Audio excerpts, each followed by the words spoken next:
Bienvenidos a todos nuestros televidentes a otro episodio del podcast Derecho y Bienestar. Hoy con Sebastián Zapata, ya nuestro abogado de cabecera. Sebastián, encantado de que estés con nosotros el día de hoy.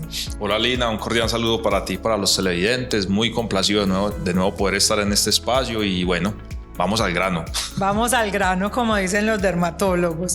Sebas, y hoy la idea es tocar un tema poco explorado jurídicamente, constitucionalmente. Me atrevería a decir que hasta en el tema probatorio estamos un poquito alejados sobre los cimientos que realmente deberíamos tener en este momento, y es sobre los delitos informáticos. Adicionalmente, con el progreso que ha tenido la tecnología, en este momento el tema de la inteligencia artificial. O sea, yo creo que estamos en pañales, considero yo sin ser experta, pero estamos en pañales respecto a eso. Entonces, para comenzar, Sebas, ¿qué es un delito informático? Pues mira, antes de abordar el concepto como tal, es importante hacer una precisión sobre lo que vos decías, que es muy importante, y es la poca exploración o profundización en cuanto a estas figuras delictivas. Y básicamente, aunque tenemos legislación desde el 2009, tenemos una legislación, o mejor dicho, un título dentro del Código Penal dedicado a los delitos informáticos. ¿Relativamente nuevo? Sí, relativamente nuevo. Aún seguimos con graves problemas, porque si vamos a analizar las cifras judiciales, los delitos que están ahí tipificados son muy pocos los que llegan a procesos como tal, a un juzgado, los que llegan a una condena o cosas así por el estilo, justamente por la falta de exploración en ese sentido. Y no solo es por un tema de, digamos, de legislación, es un tema también de investigación, tecnificación y todo lo demás. Sí, o sea, porque realmente en la fiscalía, si hay personas capacitadas, la fiscalía es la encargada de investigar. Hay personas capacitadas en este aspecto y pueden generar investigaciones muy bien estructuradas. Sin embargo, ya sabemos que los recursos son limitados y la cantidad del talento humano no es tanta para esta clase de delitos, o la emplean para otros delitos que creemos que son más urgentes, pero no necesariamente. Entonces, ahora, para abordar el tema del delito informático, básicamente nos tenemos que referir al bien jurídico que se protege, que son los datos, la protección de los datos y los sistemas informáticos como tal, de información. Esos son delitos que atacan esos datos, que dañan esa protección de esa información que está en esos sistemas informáticos, que debemos entender. Discúlpame, Sebas, o sea que ese delito ataca la confidencialidad y la privacidad de las personas. Sí, pero no solo eso. Okay. Porque hay una amalgama más de datos que no necesariamente son personales, pero que son sensibles. Okay. Que también tienen que ver con temas de seguridad nacional, entre otras cosas que son bien delicadas. Sistemas por ejemplo, de estas monedas. Las criptomonedas. Entonces hay muchas cosas ahí de por medio. Okay. Pero entonces, si entendemos el sistema informático como una red de servidores y técnicos que intercambian información que puede ser utilizada para un fin, entonces básicamente ahí ya vamos a entender más o menos cuál es el objeto material de protección de estos delitos que estamos hoy hablando acá. Ok.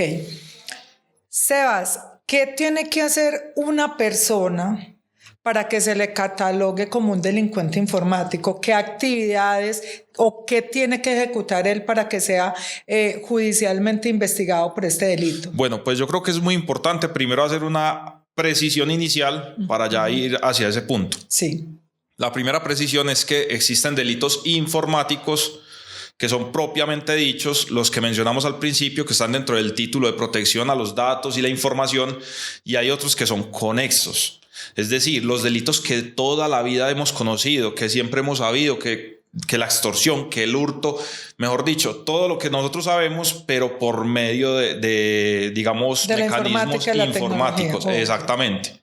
Entonces, un delincuente informático, pues podríamos enmarcarlo en muchas situaciones, porque son varios delitos los que tenemos ahí en el código, y no solo eso, muchas formas atendiendo a la nueva era, pues como está operando el tema de la inteligencia generativa o IA, o demás elementos como los chatbots y todo lo demás. Todo eso ayuda a que haya un concepto demasiado amplio como para decir que alguien es un delincuente cibernético. Y es más, con un agravante. La delincuencia cibernética, si se puede llamar así, digámoslo de esa manera para que sea más amigable, ya traspasó las barreras de un país. Nosotros en este momento podemos ser víctimas de un delincuente que está en Australia, en Irlanda, en otro lado del mundo. Y eso es algo que presenta unos desafíos enormes en materia de investigación y de judicialización. Entonces, no estoy rodeando la pregunta, simplemente que digamos que esa categoría es supremamente amplia por todos los matices que tiene. Sin embargo, podríamos decir que es una persona que emplea o instrumentaliza, ya sea malware o sistemas de, por ejemplo, gusanos, troyanos, virus y muchas otras cosas para violentar esos datos. Que hay modalidades también, que está el phishing, que sería como hacer ingeniería social. Yo investigo cuáles son tus datos, más o menos cómo te mueves y todo eso, creo perfiles falsos. Okay. A eso iba Sebas. El tema de cuando uno le usurpan el WhatsApp y empiezan a pedir dinero diciendo de que soy Alejandra, de que soy Sandra, y pues realmente no es. Eso también es una modalidad de delito informático. Claro que sí. De hecho, está no relacionado directamente dentro del título como tal, pero está dentro de la falsedad personal. Hubo una reforma al Código Penal hace poco donde se incluyó, digamos, una circunstancia que es utilizar la inteligencia artificial para crear perfiles falsos, crear básicamente una personalidad desde cero con base en los datos que te dan de la persona y estafar a otras personas mediante eso. Entonces miremos que, por ejemplo, ahí desde la falsedad personal, que tiene que tener un propósito de lucrarse o algo así por el estilo, ya hay un delito que puede también derivar en extorsiones u otra clase de cosas, y lo vivimos a diario. Estas personas que les gusta crear perfiles de Instagram, de Facebook, con la foto de la persona y bajan varias fotos y ponen lo mismo, porque es muy importante. Yo creo que ya muchos lo hemos entendido, gracias a Dios, y es que en las redes damos demasiada información sensible y muchas personas la pueden ver, y eso es sumamente delicado. Y casi que nos pueden de una manera súper fácil robarnos una fotografía del Facebook, armar un... Mira, la pregunta, y me la hizo inclusive una televidente, me decía, ¿qué pasa con la persona que roba la foto del Facebook, abre un Facebook de la misma mía, abre un Facebook a mi nombre y empieza a hablarle a mis familiares, a mi esposo, de que yo tengo una relación con él, me daña el matrimonio? ¿Eso se puede configurar como un delito? Pues claro que sí. Ahora, el ingrediente importante es que busque un provecho para sí mismo. Y el provecho es ese, no es económico. Ver, no, miremoslo. Sí. Ahí ya empezamos a encontrar ciertas cosas o ciertos problemas con esos delitos. Entonces, si no está el provecho como tal, si yo no estoy sacando provecho de esa situación, sino que simplemente es un tema de, digamos, dañar el buen nombre, pues yo creo que ya ahí nos estaríamos ubicando en el campo de la injuria o la calumnia, por ejemplo. Honra, honor, buen nombre. Exactamente. Pero mira que estamos utilizando el medio informático. Entonces, es un delincuente cibernético, informático, llamémoslo así, que está utilizando ese mecanismo para cometer un delito que es viejísimo, que ha estado en todos los códigos que hemos tenido, pero que mira cómo muta la criminalidad y se convierte o instrumentaliza esos medios para cometer esa clase de delitos. Y no solo eso, ojo, porque quiero hacer hincapié en eso. Por ejemplo, son delitos contra la honra y la moral. Sí. Pero también se pueden cometer delitos sexuales, y es lo que más se está viendo. Totalmente. Y en los niños, niñas y adolescentes. Claro. Casi que una trata de personas. Claro. Por ejemplo, el grooming, que es como una persona... digamos un pedófilo, llamémoslo así, entra a una plataforma. Hay unas que son más preferidas por ellos porque son más fáciles de absorber a los niños, como Roblox, que es una plataforma de juegos. Ellos entran, crean perfiles muy acordes como para la edad de los niños, porque ellos estudian a esas personas. Eso es ingeniería social. Ese término se emplea mucho ahí en los delitos informáticos, es la ingeniería social. Yo como analizo, delimito mi grupo etario, de alguna manera construyo la rutina de ellos, más o menos cómo piensan, con qué ideas son más afines, y estas personas van, le dan esa confianza a los niños y por medio de eso pueden llegar a intercambiar fotos o cosas así por el estilo y cometer delitos contra la libertad sexual. Y se ve mucho. Muchísimo. De hecho, sé que la Fiscalía tiene una unidad en Los Caivas que está especializada en eso y es muy buena. Es muy buena en esas investigaciones. Ahí vemos, por ejemplo, cómo se desplaza la necesidad. Entonces, si utilizamos recursos para investigar delitos sexuales, es difícil que haya recursos para delitos de carácter informático, máxime cuando estamos hablando que los delitos informáticos pues no tienen penas tan elevadas como los delitos sexuales y no tienen una connotación social tan grave como los delitos sexuales contra menores. Entonces ahí vamos viendo matices. No, totalmente de acuerdo, Sebas. Y además que yo pienso que, bueno, hablando del tema de los niños y adolescentes, ojo que eso también sería una alerta para los padres de familia, para que estén como muy pendientes en qué es lo que están jugando estos niños, porque el tema de los juegos, que también hacen parte de todo este mundo informático y digital, también está en primera plana. El tema de probatorio, Sebas, o sea, yo cuando de pronto me pongo como a imaginarme esa ingeniería probatoria de nuestros especializados en la Fiscalía, estamos retrasados en comparación con el avance tecnológico que tenemos abrumante en este momento, ¿o cómo está Colombia con ese tema? A ver, como te decía, sí hay gente muy capacitada. Sí. En la Fiscalía hay gente muy capaz para investigar estos delitos, pero digamos que en cuanto a recursos es muy limitado, entonces eso frena. Entonces, por un lado tenemos una ventaja grande, es que hay, digamos, no tanto, pero hay buen talento humano, pero por otro lado no tenemos las capacidades investigativas para abarcar todo lo que eso implica. ¿Por qué? Porque es que vamos a un delito, por ejemplo, que es supremamente complejo, que es el lavado de activos. El lavado de activos es un delito perseguido internacionalmente. Todos los países han firmado la Convención de Palermo, de Budapest, donde establecen protocolos de colaboración para la persecución de esos delitos. ¿Y cuál es el problema? Yo mencionaba ahorita algo muy importante, y era que el delito se volvió transnacional. Entonces, cuando estamos tratando de investigar esos delitos, tenemos que ir a otros países a que esas autoridades nos brinden información, elementos materiales probatorios para poder aquí avanzar en la investigación y llevar a la persona ante un estrado judicial. Y eso es supremamente complejo por temas diplomáticos, por temas de colaboración, aunque está la Interpol, que de alguna manera es una forma más ágil de realizar las cosas, no necesariamente va al ritmo en que se mueve el delito. Es correcto. Porque podemos pasar meses esperando que un estado de respuesta sobre una orden de la policía judicial para que nos brinden una información de una base de datos o algo, y mientras eso pasa, el delito sigue ocurriendo porque es a diario. Por ejemplo, el lavado de activos por medio de criptomonedas es una cosa imperseguible, o sea, eso es irrastreable, no hay cómo ponerle un freno, y como es entre estados, es supremamente difícil porque yo tengo mis reglas de juego, tú tienes tus reglas de juego y tú no puedes saltártelas ni yo puedo saltármelas. Para yo aquí ingresar a revisar datos sensibles tengo que ir ante un juez para que me autorice. Después voy y reviso y tengo que ir otra vez donde el juez a mostrar que lo que yo revisé sí estaba dentro de la orden que él dio. Y eso implica tiempo. Total. Desgaste, y dinero. Claro. Total. Presupuestos que no hay. Exactamente. Que no hay. Exactamente. Entonces, a ver, digamos que en talento humano sí hemos tenido capacitación. Sí hay personas en la Fiscalía con capacidades enormes para, digamos, llevarnos a la vanguardia. Sin embargo, no siempre el talento humano va a la par con el esquema tecnológico de recursos y todo lo demás. Totalmente de acuerdo, Sebas.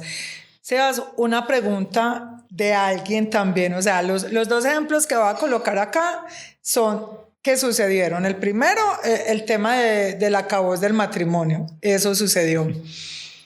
Me hacen una pregunta: si a mí una persona en las redes, en las plataformas de citas, me conquista una persona que no es, con una fotografía que no es, con una formación académica que no es, ¿Eso se puede considerar un delito informático? Pero claro que sí, claro Ojo, que sí. pues. Porque es justamente lo que estaba mencionando, inclusive una de las modalidades que estaba mencionando, y es cómo hacían ese phishing, que es una especie de ingeniería social. Vuelvo sobre lo mismo, la ingeniería social es muy importante porque analizan todo.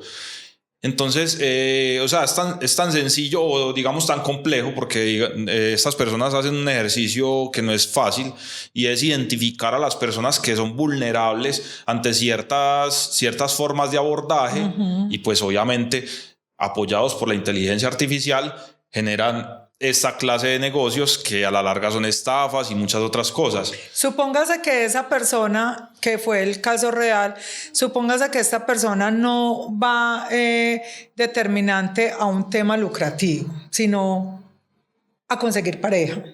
Sí. Soy feo, soy fea, pongo una foto bonita y de pronto eso de alguna otra forma y más en este mundo materialista en el que estamos, pues ahí podemos caer fácilmente. Pues, ¿qué pasaría ahí en ese contexto? Pues ahí es distinto, ahí es muy distinto, porque si por lo general estas cosas ocurren para que las personas den sus claves de tarjeta de crédito, para que manden dinero, para muchas cosas, pero si es para efectos solamente de, digamos, de un tema de inseguridad personal o algo así por el estilo. Pero que la otra persona obviamente se siente estafada. Claro, no, es que sí es, o sea, a ver, se lo voy a decir, en un nivel moral es absolutamente reprochable y a nivel ético también, no hay excusa, pero digamos que es una conducta socialmente dañosa, pero no relevante para el derecho penal desde la forma en la que nosotros estamos estructurados aquí en el país. Perfecto, entonces, para que sea relevante para el derecho penal, sí tendría que tener algún objetivo lucrativo, de injurias, de calumnias, pero realmente respecto a este ejemplo como tal, no tendría relevancia. No, porque debemos enfocarnos también en el daño o peligro para los bienes jurídicos que se protegen. Perfecto. Y una persona que está falseando su identidad, pero solamente para efectos de establecer un vínculo emocional no más, pues digamos que ahí el bien jurídico no podría como decir cuál estaría vulnerando, salvo que de pronto la persona de la que está usando las fotos diga como venga, es que está suplantándome y eso es distinto. Ya nos tendríamos que ir como al derecho civil, a ver qué indemnización psicológica podemos percibir por esos lados. Listo. Sebas, la Corte Constitucional. No, pues imagínate, la Corte Constitucional, a ver, para empezar, deberíamos tener una amplia variedad de sentencias del órgano de cierre de la jurisdicción ordinaria, que es la Sala de Casación Penal de la Corte Suprema de Justicia. Si hay 5 sentencias es mucho. Si hay 5 sentencias sobre delitos informáticos o que relacionan con formas de delincuencia informática. La Corte Constitucional ha desarrollado en el control constitucional que se le hizo a la Convención de Budapest, que la suscribimos en 2018, si no estoy mal, hizo una sentencia, pero una sentencia de análisis de constitucionalidad de eso. Menciona algunas cosas, pero no va al fondo del asunto. Ahora, es diferente si ya lo vamos a mirar desde otra óptica con el tema de ese tema del bullying y otras cosas que se hacen por medios informáticos, ya es distinto. Creo que en ese ámbito sí hay otra clase de desarrollo, pero se va por otro, digamos, por otra vertiente o bebe de otra rama del derecho. Entonces, básicamente es como eso. Ok, listo, Sebas. Entonces, digamos que la conclusión de eso es: Colombia está un poquito relegada sobre ese tema, definitivamente, y consideraríamos nosotros acá como abogados que sí deberían como priorizar ese tema, porque es que es un tema peligrosísimo y que va cada segundo es un avance para ellos, definitivamente. Claro que sí, totalmente. Claro que sí. Es que, no, y es que, por ejemplo, estamos en deuda de crear sistemas que sean seguros. Por ejemplo, yo creo que para nadie es un secreto que cuando se cae Bancolombia siempre sale el mismo mensaje: no, estamos trabajando para mejorar la conexión, estamos trabajando para hacer muchas cosas, pero realmente hay ataques cibernéticos. Hay insiders, outsiders. El insider es la persona que tiene acceso al sistema informático, tiene acceso a la base de datos o a datos sensibles y que de alguna manera emplea esos permisos que tiene de manera extralimitada para extraer dinero, para generar fraude, pasar datos a otras entidades, y esto pasa mucho. Nosotros no nos damos cuenta porque es que esto ocurre en un entorno intangible que no es fácilmente aprehensible para nosotros y que obviamente estas empresas lo manejan dentro del absoluto secreto. Totalmente. Pero hackers los hay por todos lados, y les aseguro que en alguna de esas caídas de Bancolombia es porque alguien o de adentro o de afuera hizo lo que irrumpió ahí e inclusive logró su cometido. Muy seguramente eso debió haber ocurrido. Bueno, de más que sí, con toda seguridad que sí. Bueno, Sebas, muchísimas gracias. El tiempo en televisión es bastante corto, pero muchas gracias por estar acá, siempre atento a este espacio tan interesante, y a ustedes, señores televidentes, nos vemos en otro episodio.